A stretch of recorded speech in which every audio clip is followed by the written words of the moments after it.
And this is the Wargrave, the new Women's Club 8 event. Tideway Scullers in their characteristic red and yellow, and it's Tideway Scullers and Tideway Scullers. This is going to be a match with some rivalry, the A and the B crews. Wow. It's a sea of red and yellow, isn't it? Really can't tell them apart, obviously. You've got the A crew on the left-hand side of the screen and the B crew on the right-hand side of the screen. But other than that, it's all red and yellow, it's all Scullers. And it's the luck of the draw here at Henley that these two have come together at this stage in the Wargrave, our new event for Club 8 Women's 8s. And you know what, sometimes when you're rowing against your B crew and you're the A crew, that's one of the tougher times to cook, because you know those people all wanted to have your seat. So the B crew has got nothing apart from throw everything at this race. And there's not much to hide, you know. They will train together, they'll know how each other rows, they'll know their secrets, they'll know each other's race plans. And it looks like the A crew have just snuck out a bit of a lead here, but Kieran Clark, who coaches the women's squad at Tideway Scullers, it's a very big women's squad. They've really grown the numbers there, up to 34 women rowing there, which is fantastic. He said that only last weekend there was only a few seconds that split these two boats when they were training, so could still be a close race, this one. Yeah, we've rejoined the race live halfway down the course, and you're absolutely right. This is a squad with real strength and depth. 2 seconds between the crews in training, and maybe the B crews raising their game a little bit more to see if they can hold on to their sisters in the A crew on the right of our picture. Tideway Scullers School, the tomato sauce and the mustard of their oars. And they are right the way through the middle of the course now. That's exactly the halfway mark. A crew maybe a length up on the B crew.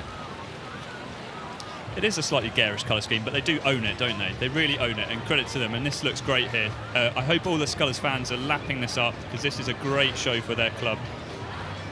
Yeah, and there's Henley experience in both boats here. Several of the athletes in both boats have raced 1 or 2 Henleys, and yeah, that experience counts for quite a bit down this track, as you know these quirky signals. And back at Chiswick Bridge in the Tideway Scullers boathouse, if you're watching this is one to stand and cheer for the quality of the squad, as you were talking about there, Adam. Great quality squad. Look at this, the B crew sitting overlapping with the A crew. This could be the kind of battle paddling they've been doing on the Tideway in recent months to develop this quality of rowing. And I've got to say, the quality of the technique is really strong as well, despite the intensity of the competition. Yeah, that's it, and that's credit to the way that Tideway Scullers has evolved their club. You know, they've offered these sort of gap year programs, so again, students that want to take a break and go for rowing for a year, and that's what some of these have done. Some of them might have gone and studied in the US, but then come back to Scullers. But this is looking great, and actually the B crew on our right-hand side is making a bit of a dig at it. We talked about the psychology, didn't we? Are they going to be able to overturn the A crew? That would be quite something, and I bet they're on their feet now in that Chiswick boathouse, right by the bridge, looking at this and seeing what can be done. Let's see. The coxes right now will be giving it some welly to their crew. We've got Antonia Stutter. I hope she's able to speak clearly to her crew down this track and give them the instructions they need to hold off the B crew. She'll be trying to remind them right now of the clarity of the technique, the focus, doing it their way, following the process they've been doing in training, trying not to get rattled by perhaps a rather more surprising performance from the B crew. Yeah, that's it. I mean, you know, anything could happen here. You know, like this is it. There's not much to hide here. It's just a case of who wants it the most, really. And if these crews aren't split by much, then this is a great opportunity to go for the underdog and for the B crew to get a win here.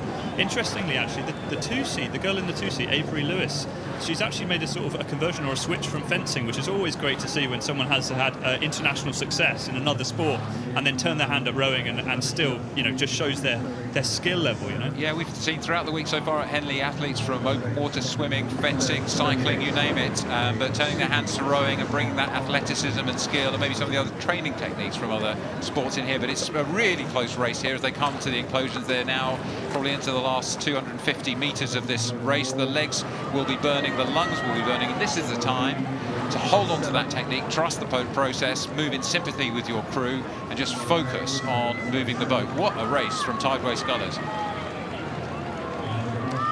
It looks like the Tideway Scullers A crew on the right-hand side of our screen now is just creating a bit of dominance now over the B crew, which I think they would have liked a bit earlier down the course, but I think obviously they're grateful for it to come in now when they're you know, coming into the line, and we can see them charging down towards the commentary box here on the finish line. Yeah, well, they haven't given the A crew an easy time of it. They're going to have to recover overnight from that first round, being pushed very hard by their B crew. Oh, and we've got a crab on the line, nearly a crab. Well recovered by the 6 seat in the A crew there. Just 3 strokes from the line, that could have altered the result. But Tideway Scullers A beating Tideway Scullers B. Intense rivalry, but what a great advertisement for the quality and depth of programme, the women's programme at Tideway Scullers School. A crew beats the B crew eventually.